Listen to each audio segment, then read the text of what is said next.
আসসালামু আলাইকুম। সম্মানিত দর্শক সবাই কেমন আছেন? আশা করি সবাই ভালো আছেন।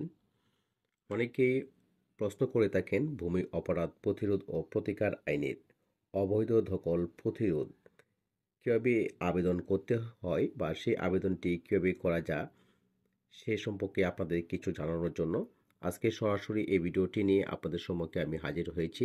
আপনারা এখানে দেখতে পাচ্ছেন অবৈধ দখল প্রতিরোধের আবেদন। কার নিকট লিখবেন? বরাবর এক্সিকিউটিভ ম্যাজিস্ট্রেট আপনি যে জেলায় বসবাস করেন সেই জেলার নাম লিখবেন। তারপর হচ্ছে আবেদনকারীর নাম, ঠিকানা, প্রতিপক্ষের নাম ও ঠিকানা।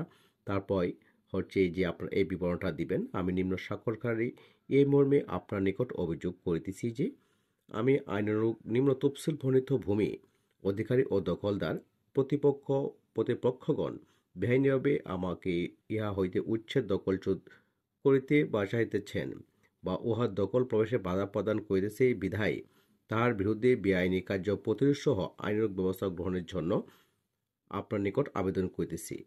তারপর হচ্ছে যে আপনারা এই যে এখানে যে কাগজপত্রগুলোর কথা বলা হয়েছে, এই যে নিম্ন আমার দাবির সমর্থনে প্রয়োজনীয় কাগজপত্রগুলো যে বিষয়গুলো রয়েছে সেই বিষয়গুলো এখানে আপনার উল্লেখ করতে হবে। এর পাশাপাশি দেখেন যে আপনাকে সাথে সাথে যে বিষয়গুলো এখানে আরও আপনার সম্পৃক্ত করতে হবে বা আপনি যে দরখাস্তটি করবেন সে দরখাস্তের সাথে আপনার কি কি জমা দিতে হবে তার একটি পিডিএফ কিন্তু এখানে আপনারা এই ভিডিও থেকে দেখতে পাচ্ছেন। সর্বোপরি আজকের এই ভিডিও থেকে আপনারা মোটামুটি যে একটি ধারণা পাচ্ছেন সেটা হচ্ছে যে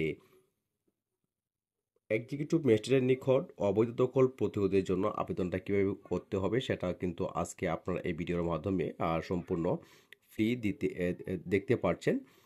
অবশেষে আপনারা এখানে দেখতে পাচ্ছেন যে অবশেষে লাস্টে যে একটি ফি দিতে হবে, প্রযোজ্য ফি। এখানে আপনারা 20 টাকার কোর্ট ফি লাগিয়ে কিন্তু আপনারা আবেদনটি সহজে নিজেই করতে পারবেন।